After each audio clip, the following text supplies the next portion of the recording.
Welcome everybody to Santa Club of Hong Kong first general meeting of 2022. May I, first of all, wish everybody a safe, healthy, and happy 2022. Thanks to technology and thanks to the staff of the Bureau, Bureau of the Environment Bureau, who very kindly worked with our program committee, Louis and Fan, to make this online meeting possible. It is indeed our honor and great pleasure to welcome the Secretary for the Environment, Mr. K.S. Wong. Can you see Mr. K.S. is waving to us? Hello. So, well, I let Louis do the introduction later.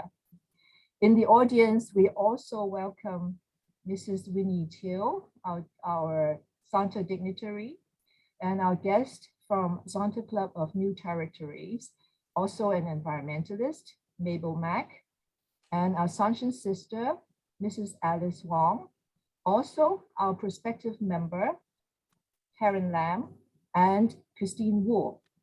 Without further ado, I will pass the platform to Louis. Thank you, President Nora.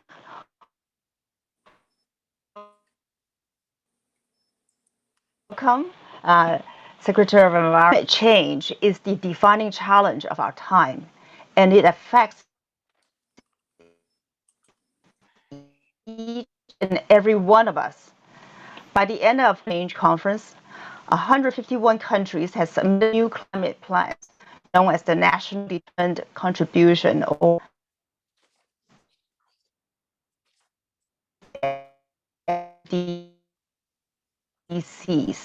to slash their limiting temperature rise to 1.5 degrees Celsius within reach. We need to cut global emissions in half by the end of this decade.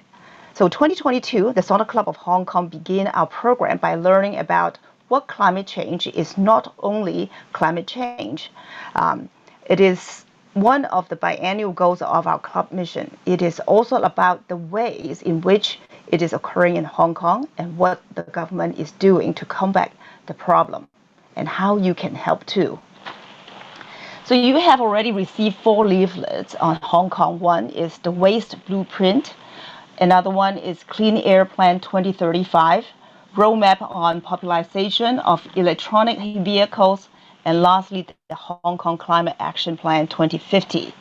So reading them reminds me a little bit of my first job at the US EPA and some of the initiative I had the privilege to take part at Swire Coca-Cola. So today, we are honored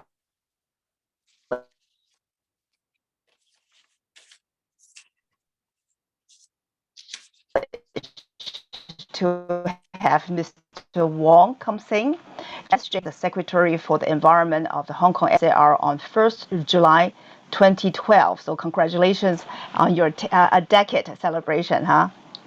As an architect by profession, promoting sustainable built environment since 1990s. His designs and researches on sustainable built environment have won him various local, regional, and international awards. He served as the founder, chairman of Environment and Sustainable Development Committee of the Hong Kong Institute of Architects, the chairman of the Professional Green Building Council, and the vice chairman of the Hong Kong Green Building Council. And he has contributed to the promotion and research of the standard and guidelines for sustainable built environment applicable to the high-density urban environment of Hong Kong. During his tenure as the Secretary of Environment, Mr. Wong has launched and updated a number of policy blueprints covering climate action, energy saving, air quality, popularization of electric vehicle, waste management, and biodiversity. So we shall begin today by viewing a brief video. And during which please also send your question in chat room. We will have 15 minutes for Q&A after the talk. So may I invite you to please start the video.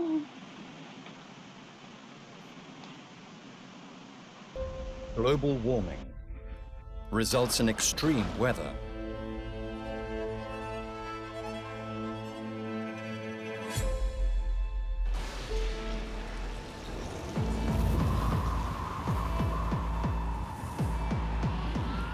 These are not movie scenarios. High carbon emissions caused by human activity lead to global warming and unprecedented extreme weather. Slow down global warming and achieve carbon neutrality.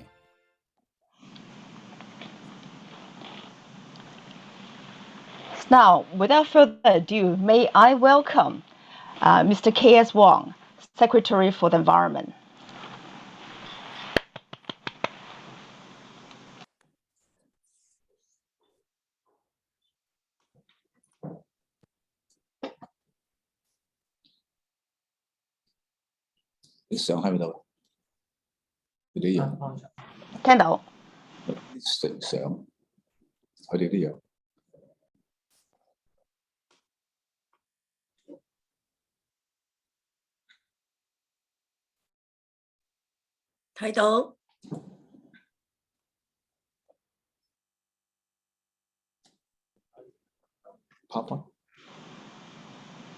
Laura, moderator, dear friends from Saunter Club, thank you for inviting me to attend your event, and thank you for caring about the environment, in particular climate change.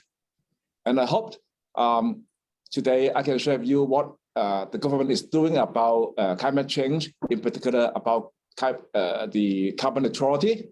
At the same time, I think everyone, including your club members, should also contribute how to decarbonize in your daily living.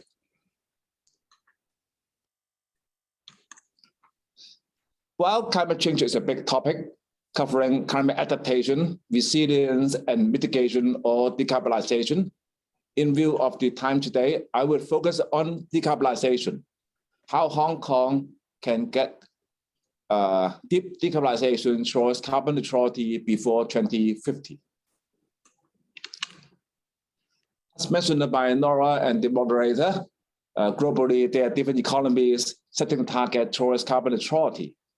In 2020, China presidency announced in the legislations that China's double target about carbon reduction in Chinese 双碳 is to reach the peak emissions before 2030. That means in a decade's time, and also to achieve carbon neutrality before 2060. The time between 2030 and 2060 is only involving 30 years. And from the peak to carbon neutrality within 30 years is really aggressive in global standard. How about Hong Kong? Again, in 2020, Mrs. Carrie Lam, the chief executive, announced in her 2020 policy address, Hong Kong's target is to achieve carbon neutrality before 2050, i.e. about a decade ahead the whole country. Today, my PowerPoint will cover 4 aspects. The first is about what the government is doing about that. Second is about how you can and you should support. Third is about how you should know more.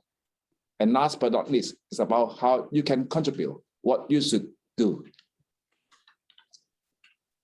As mentioned by the moderator, that last year, the Environment Bureau, together with the relevant bureaus and departments, have been very busy in publishing 4 important environmental blueprints for Hong Kong. And I think it's a record breaking in Hong Kong's history, despite the different issues in Hong Kong last year, including the pandemic and other social issues. These 4 blueprints are important, not only by themselves, but also they all support the carbon neutrality goal. That covers waste reduction, electric vehicles, air quality, and last but not least, the climate action plan that is a catch-all, but focusing on the energy aspect, about energy generation and also energy saving. I would present them one by one briefly. But when we are going to talk about these solutions, firstly, we have to understand the problems first. So where are the major local carbon footprints? There are 3+1 challenges. The biggest carbon or greenhouse gas emissions in Hong Kong is about electricity generation. And about 90% of the electricity is consumed in buildings. So electricity generation and energy saving and green buildings are important challenges in Hong Kong. The other two important greenhouse gas emissions in Hong Kong are transport and waste related. So that's why our waste blueprint, our EV roadmap, and clean air plans are important to help Hong Kong not only to reduce waste and clean up the air, but also help Hong Kong to decarbonize. Last February, we issued the updated waste blueprint for Hong Kong up to 2035. Look at the visions. The vision is about waste reduction, resources circulation, and zero landfill. Firstly, about waste reduction that everyone can help. For instance, not to be a big waster, to reduce food waste during your breakfast, lunch, and dinner, because in our landfill, the largest waste is from the food waste. Resources circulation is about recycling and waste to energy. And then our target is to go towards zero landfill around 2035. That save land and also help Hong Kong to reduce carbon emissions. And for each of these blueprints, not only the document, but also published a simple leaflet or 懶人包 that can help the public to understand easily about what the government is doing about that. Each leaflet highlights what are the new vision, what are the new targets, and what are the actions done in the recent years and what we are going to do.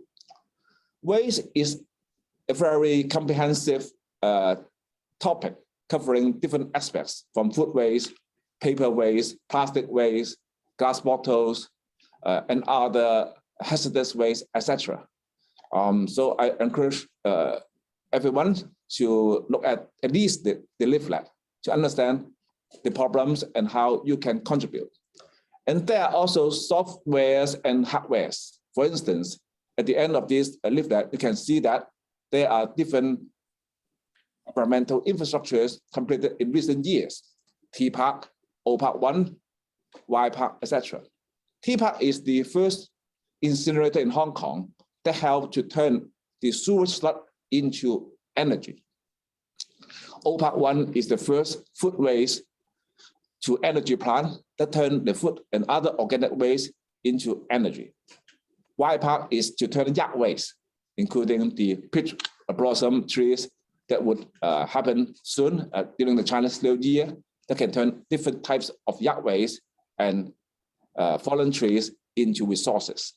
All these facilities are well decided and include visitor centers that Saunter Clubs and other individuals members can book and visit to understand more about waste to resources and waste to energy. In view of time, I'll just highlight the Green Ag community, in particular is recycling store. Here, picture shows the interior design of a typical recycling store or without bin lei bin in Hong Kong. This month, they just celebrate its first anniversary. It's a new setup under the Environmental Protection Department that support household recycling. Almost all recyclables from your home can be recycled here, except food waste. So I urge you to make a visit to take your recyclables there for recycling. And we also have an initiative is to provide incentive. People can get the Greeny Corn card that can accumulate points and also get reward redeemed through the card or the app. Second and third blueprints are about the EV roadmap and also clean air plan. Unlike the earlier blueprints, they are not only about air quality, but also about decarbonization and improving air quality at the same time. So it's the dual purpose. This is again the leaflet on the EV roadmap on popularization of electric vehicles. It highlights we support innovation, support electric private cars, electric commercial vehicles, charging facilities, how to provide maintenance and people on the EV related maintenance and repair services, and also battery recycling. The leaflet corner highlight that in 2020, 1 out of 8 new pilot cars in Hong Kong was electric vehicle. It's a pretty high ratio, the highest among all cities in Asia, and probably one of the top 3 in the world. The even better news is that last year, doubled the popularization, 1 out of 4. In fact, last December, 1 out of 2 in Hong Kong, probably the highest or one of the highest in the world. Then clean air. Again, we highlight the vision target and also review the progress and what are the major new actions. You can see that, say, in reviewing the air quality improvement in the last decade, from the graph about the roadside air quality and also the ambient general air quality, in the last decade, through different initiatives, we have improved the major air pollutants by around 40 to 60%. Is significant, not easy. Certainly, there are challenges ahead, and we will work with the Greater Bay Area cities to improve the overall environment. And not only improving the vehicles, we are also working on the ships, on the vessels, because the major air pollutions in Hong Kong are from the marine transport. For instance, we are going to sponsor all the ferry companies operating in Victoria Harbour to try out electric ferries within a few years, including Star Ferry.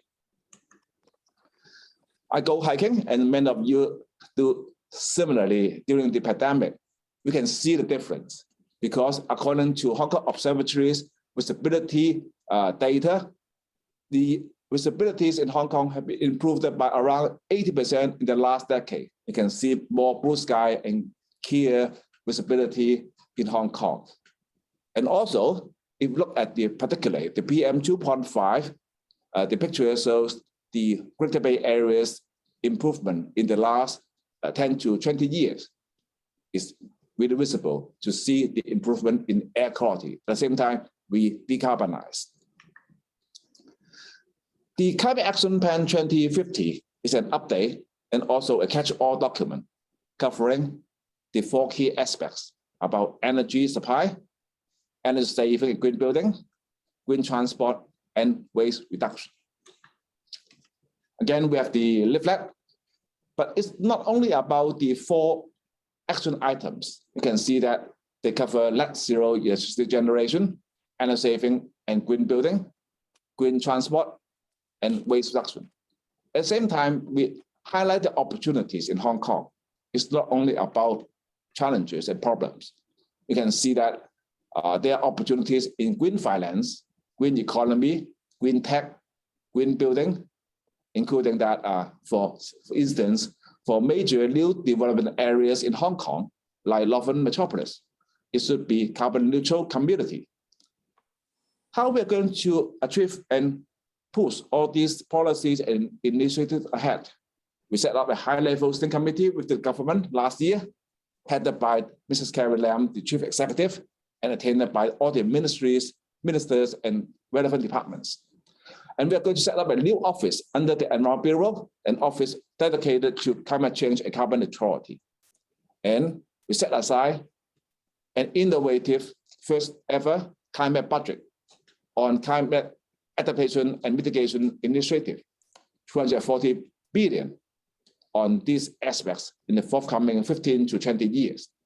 And we will set up a dedicated advisory committee on climate change and carbon neutrality that will embrace different stakeholders, including young people.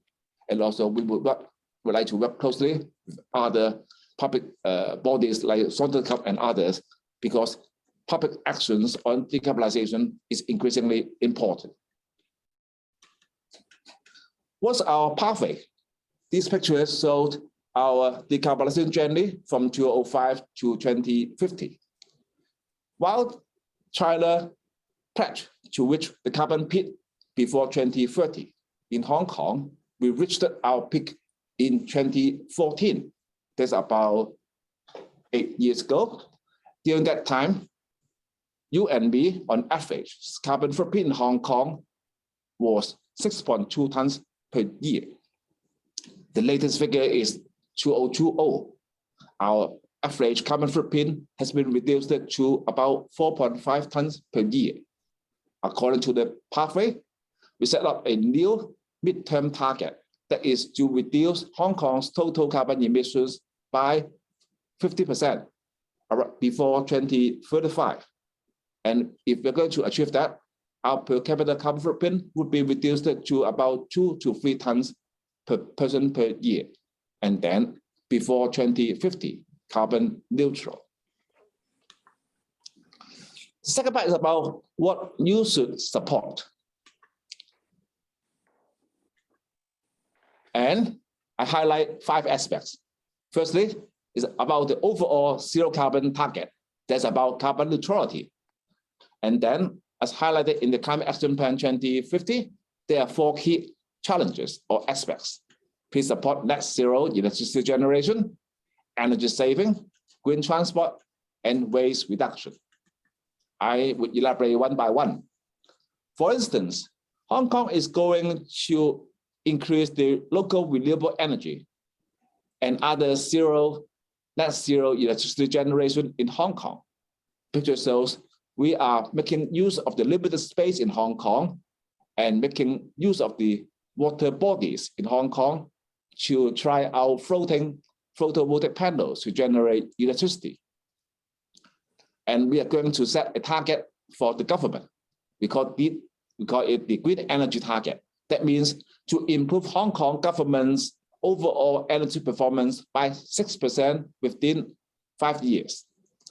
And we also support the private sector, including you, to generate renewable energy. For instance, about 3 years ago, we introduced the feed-in tariff, Sơ-mong Điện价. If you have space to install solar panels at home or in your working place, then you can get a very good incentive in return from 3 Hong Kong dollars to 5 Hong Kong dollars per unit of the renewable energy that you can generate. The response has been highly encouraging. By probably end of this year, the total private sector power generated through this FIT scheme could power all homes in Wan Chai, for instance. And if you don't have space, you can still support renewable energy in Hong Kong. The two power companies issue the RE certificate, renewable energy certificate, that your company and your home can purchase and support more renewable energy in Hong Kong. Second is about energy saving. As highlighted in the Climate Action Plan, when we are going to have deep decarbonization towards carbon neutrality, the cost of decarbonization is a social issue and is a very important issue. Everyone has to help to reduce the consumption of energy so that the whole society and even individuals can reduce the burden in relation to the cost of decarbonization. The government provides subsidies or relief scheme, but please help to look at your bill from the power companies and understand your consumption pattern and how to reduce consumption. In Hong Kong, through our subsidy and through the incentive provided by the power companies, in fact, many households are receiving their power bill with zero record, including my home.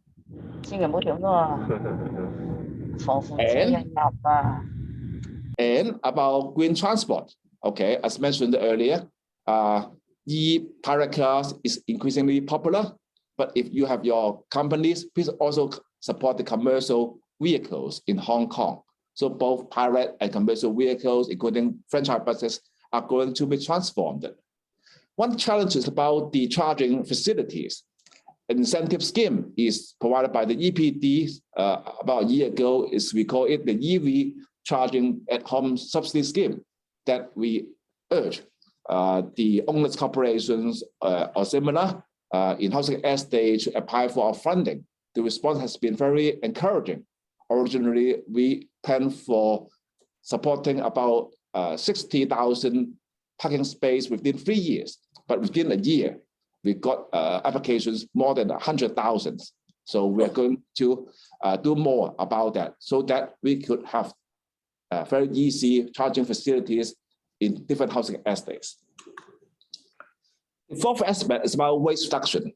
There are three keywords that I urge of you to understand. Firstly, about the municipal solid waste charging, 垃圾收費. That would be very important to support waste reduction, recycling in Hong Kong.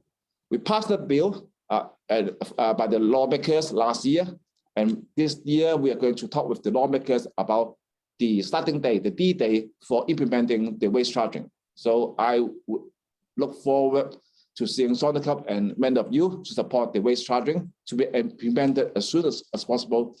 That would help Hong Kong to have the green recovery after the pandemic. And also please support kit recycling. I mentioned the community recycling network, the Luk Zai Pou or recycling store that I mentioned earlier.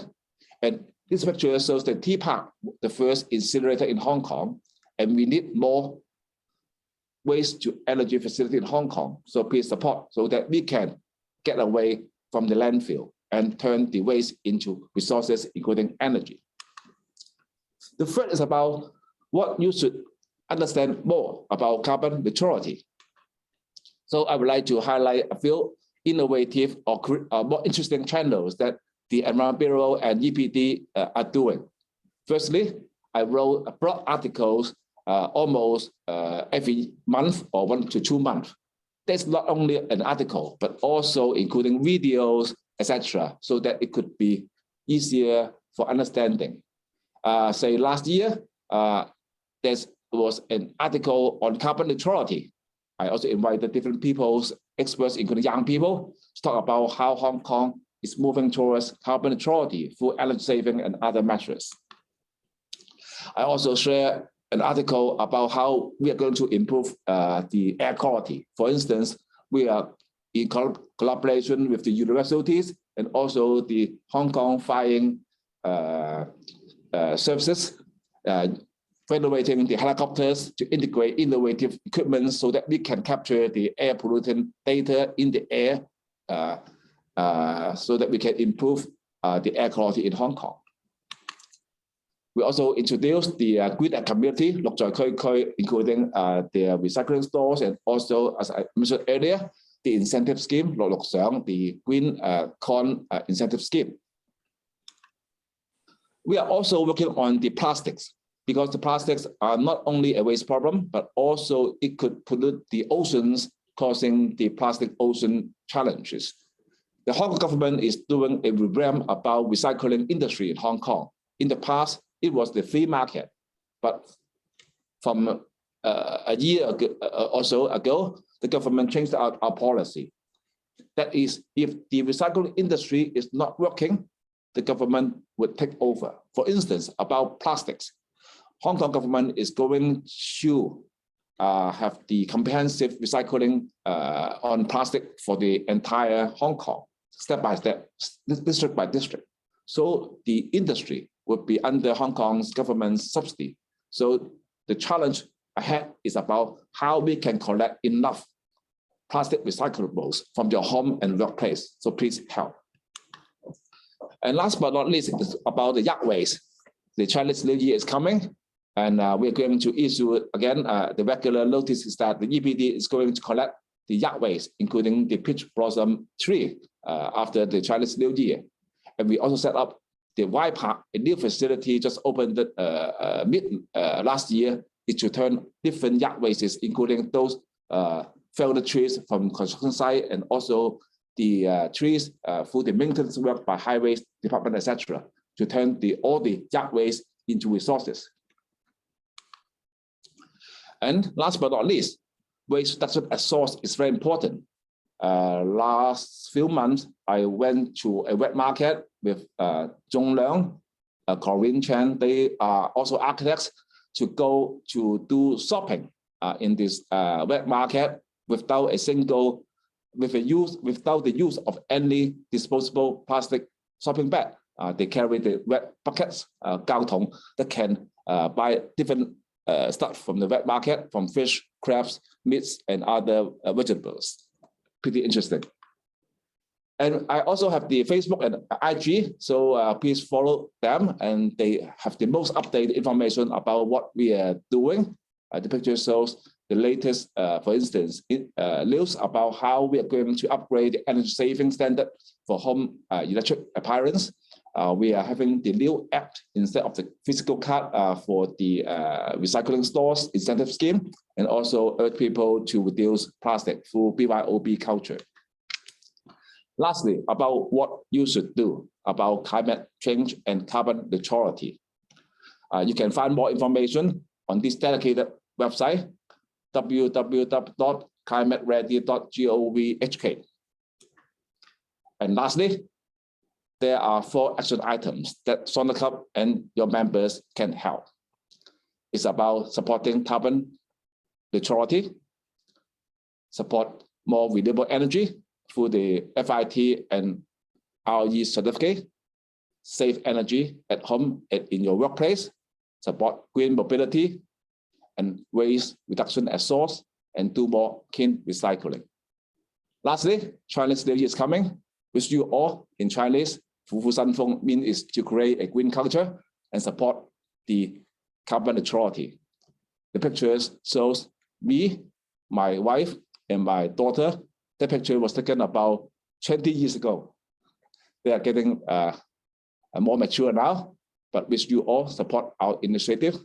And last but not least, the big waster shown on the pictures shows that the waste charging of sulfide is a very important milestone for Hong Kong's waste reduction and reduce carbon footprint. So please support the waste charging to help Hong Kong become cleaner, greener, and also towards carbon neutrality. Wish you all a happy, healthier Chinese New Year. Thank you so much. I definitely make this our new Santa motto. Zero carbon, net electricity generation, energy saving, green transport, waste reduction. Let's make this the new motto. After you, Louis. Yes, thank you very much, Mr. Wong.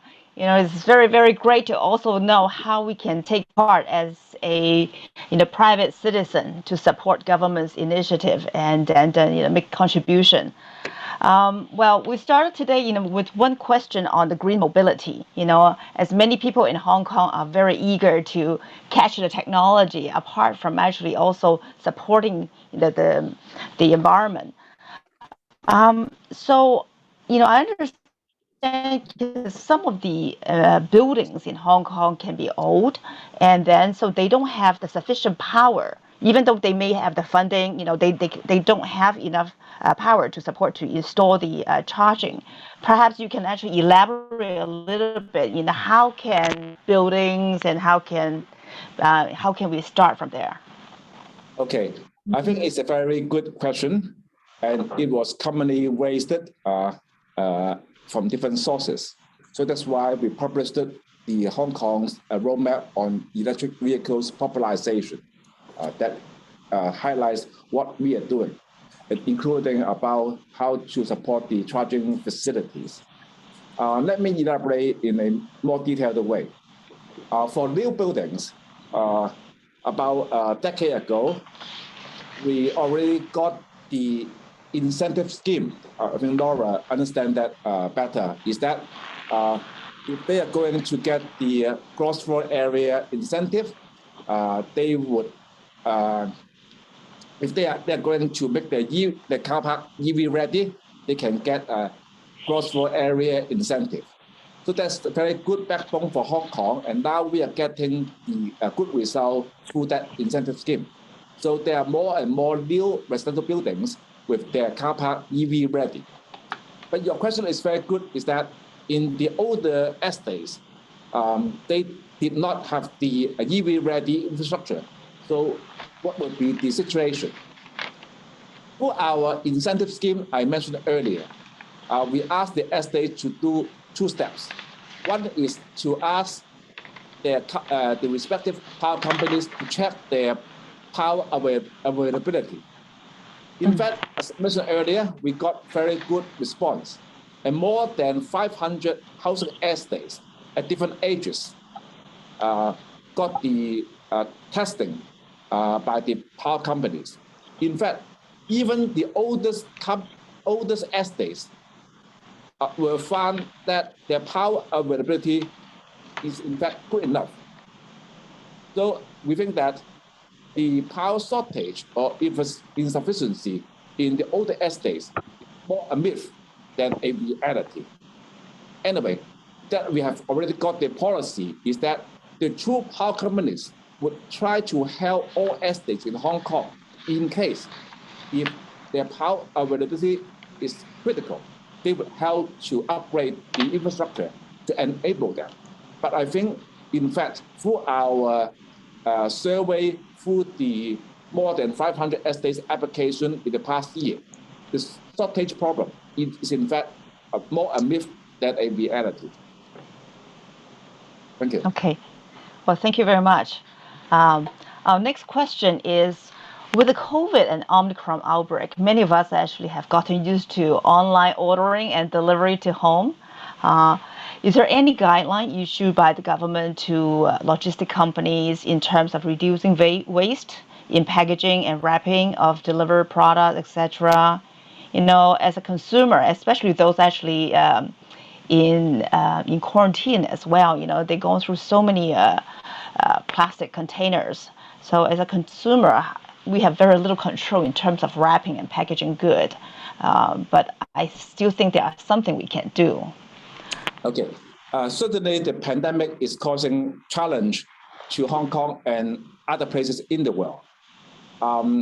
We do work with the say the food delivery companies, for instance, Foodpanda and similar, that if they are going to have the system in place, they, for instance, for the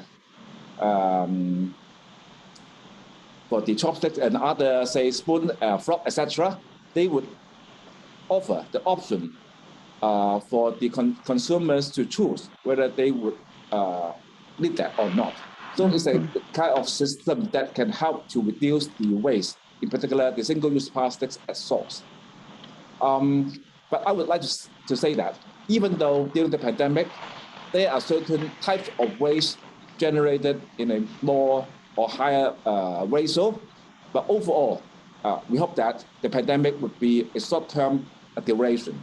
It's important to see in an even longer term. So that's why the waste charging, like for sulfide, is increasingly important, so that it would trigger more people and companies to try to reduce waste at source, at the same time to do more recycling. I would like to add one point, is that even though that during the pandemic, more takeaway food and goods delivery may involve different packaging or single-use plastics, many of them are recyclables. As I mentioned earlier, that the green community, including recycling stores, can almost recycle all the recyclables from your home and workplace. And during the pandemic, according to our record, our recycling stores are receiving increasing number of the single-use plastics. As long as they are clean, please bring them to the green community recycling stores and to turn them into resources. Thank you. Okay, thank you very much. That's very helpful. It's a conscious effort for sure. We have to follow up. We have a member raise her hand, so I think she wanted to address directly. So Mabel, okay, so she typed in her message now though. So with government initiative to act towards carbon neutrality, this will bring in many business opportunity in Hong Kong and Greater Bay Area. Sorry, well, I haven't finished okay. my typing. May I just Okay, Mabel, please. ask Yes, personally? Yes. Okay, thank you, Mr. Wong. My question is, I would like to pick your brain on your wisdom about this. With government's initiatives to act towards carbon neutrality, this will bring in many business opportunities in Hong Kong and to other cities of the Greater Bay Area. I believe many large companies in Hong Kong are already digging into these opportunities. However, over 80% of the companies in Hong Kong are SMEs. how would the Hong Kong SAR would facilitate such business opportunities in the SME sector? For instance, for recycling contract, would government consider recycling machines made in China and made in overseas? And would government also consider facilitate large local SMEs in tapping into recycling service contract? Thank you. Okay, thank you, Mabel. Let me think about what's the best way to respond to your question. Firstly, about the government's green procurement policy. I just talked with my colleagues in recent time about how we are going to upgrade our green procurement policy. That is subject to periodic review and upgrade. An idea is that the carbon footprint in relation to the service or products could be one of the criteria. That means we are going to ask for certain products or services. We can ask for the demonstration of the associated carbon footprint. So in this way, that can help to have the inclination towards local or regional sources. Probably that would involve the lower carbon footprint. So that's based on performance basis instead of having a very strict geographical areas. You understand what I mean? Secondly, in fact, we are supporting different companies, including SMG, to help our recycling. I would like to share with you an example. For instance, the waste paper recycling is a challenge in Hong Kong. As mentioned earlier, that we revamped our government's policy on recycling. If that particular recyclable is not sustainable by itself, the government would step in and to have the intervention. The waste paper is an example.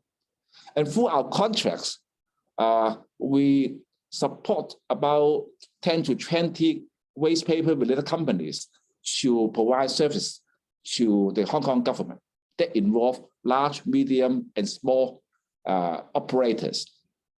And we also ask them to work with the corner shops on waste paper, and even support those individuals that help to collect the waste paper. Sometimes we call them 紙皮婆婆 or 公公, and also set a minimum price that each kg should be, say, about 70 cents or above.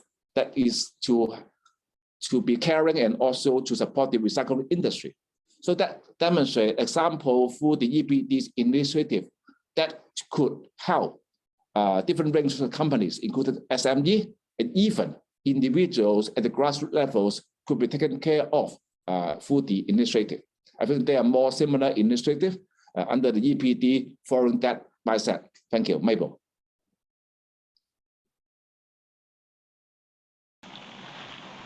Okay, thank you very much. We have a minute left, and so we have one last question. So recently, our member, Carmen Khan, would like to ask you a question directly. Carmen? Yeah. Yes, thank you. First of all, thank you, Secretary Wong. If I may introduce myself, I am one of the 40 newly elected election committee constituency member to the electoral. And I have actually joined the environmental affairs panel, one of the 18 panels of the electoral. We'll be having our first meeting this afternoon. And of course, the panel will be welcoming yourself and your team to give us more policy briefings in the future.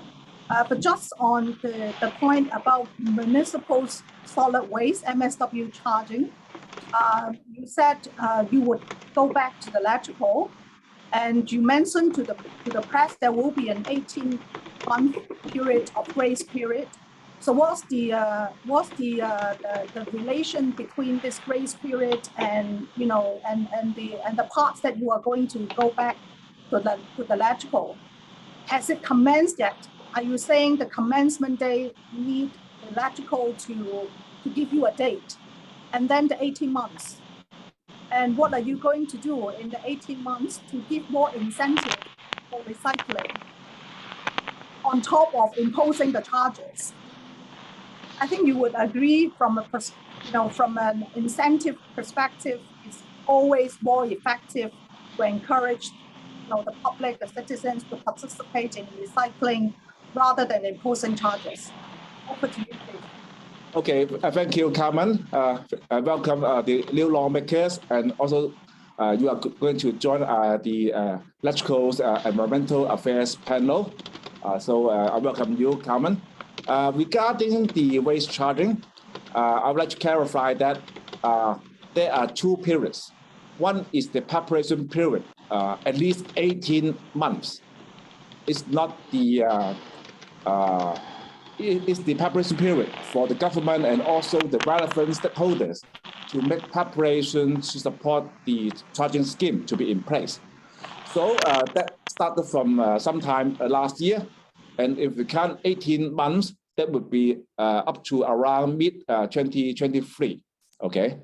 And when the D-Day is going to be started, then we would have a period that the government agreed to offer the designated bags free for a certain period of time. So that would help the public to warm up and make even more prepared for the charging. So there will be 18 months is for the preparation by the government and relevant stakeholders, including our manufacturers to produce the designated bags. And then after that, we would have the starting day. And around that time, we would have certain period with the provision of the free designated bags to certain households. That is the agreement made in the last term of the electrical. And to clarify that, in fact, if we look at the other economies in Asia with the effective waste reduction, including Japan, Korea, Taipei, in fact, the waste charging scheme is more effective than incentive, because purely full incentive, that would not be enough to push everyone in town to change their behavior, never. So in Hong Kong, we provide incentive on one hand and charging at the same time. That would be the most effective combination of policies to change the culture and to provide the waste reduction effect in Hong Kong. So I hope in the forthcoming time, I would have more opportunity to talk with Carmen and your members directly to understand more about waste charging. Thank you. That's wonderful. We will have our voice represented. Yeah. So so we are here to close to wrap. We have one last question. Is that okay? Nora, would you like to ask the question? Okay. Yeah, I have a lot of questions for KS, but I can. This is the one arising from your statement about the green procurement strategy. As far as I know, from my knowledge as a practicing architect, the green procurement policy actually only applies to government buildings and buildings for the government, and not really restricting the private developer to use sustainable material. As well, during my practice, and I'm still practicing, developers are actually thinking this is a burden to them. All they put up is gaining the beam plus silver medal or platinum standard is actually something they put in extra effort, and not really from the bottom of their heart they want to do a green building. I mean, they want the certificate so they can boost the sale or boost their reputation. Well, this is probably too honest, but is there any plan that the green procurement policy can be extended to private contract?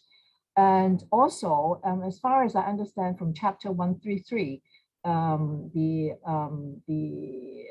what is Chapter 133? The Environmental Protection Department issued the legislation about the use of sustainable material. It is only applicable for material that is manufactured in Hong Kong and also sold in Hong Kong. But for private building contracts, it is a building contract. The materials are bought in China, and it is a procurement contract, and it's not a government procurement contract. So they can do without, following the chapter 1 through 3. So can you give any insight to this? Okay, Laura, I think you are asking questions that involve a more detailed response later. But I would like to share with you that certainly when we talk about green buildings, there are different aspects and there are different mechanisms to address that. For instance, for the Environment Bureau and the EPD, we regulate the building energy efficiency related regulations, right? And we, according to our plan, that a standard will be subject to review every few years and would be upgraded. That will affect both new building and also existing buildings. So there are different ways through regulations that can push the change. And the latest change is that we would like to have something more comprehensive. And probably many of you should be aware about the ESG requirement for listed companies, right? That could be even more comprehensive. And we're working with the financial institutes together to how to enhance the ESG reporting systems so that the big companies, including the developers, when they build new buildings and also upgrade their existing properties, then they can help to use better materials, greener materials, and to reduce the related carbon footprint. In this context, we also upgraded our Environment Bureau's carbon neutrality partnership scheme. We are asking that all the big developers in Hong Kong, including the quasi-government institutes like the airport authority, hospital authorities, because they are consuming a lot of resources through their procurement and also energy consumption and operations. We ask each of them to set the carbon neutrality target and plan. That would be even more comprehensive and important. For instance, some companies, including the developers, are making such a pledge and also formulating their policies. Some universities, for instance, Chinese U of Hong Kong, has already set their own carbon neutral target, is to meet the zero carbon target by 2038, and then they would also follow that target to formulate the carbon neutral target. So while we can talk about buildings scheme through different details, but it's more important at this juncture of time to ask them, including the big companies and developers, to consider their respective carbon neutrality target and plan so that the other things could fall in place to help Hong Kong and to help them to decarbonize. So I would like to respond in this way. And in future, Laura, if we will have time after the pandemic, we can meet and talk more. Thank you. Thank you very much. I think that's a very, well, I'm fully satisfied with your answer. Actually, the energy, with regard to energy, I think the construction industry is doing very well, but it's only the, well, probably we should invite the contractor and the construction company also. It's because of the building contract, the use of material, which is not regulated enough. I fully aware that government is doing a lot of work in making this possible, and we are all looking forward to a bright future. Louis?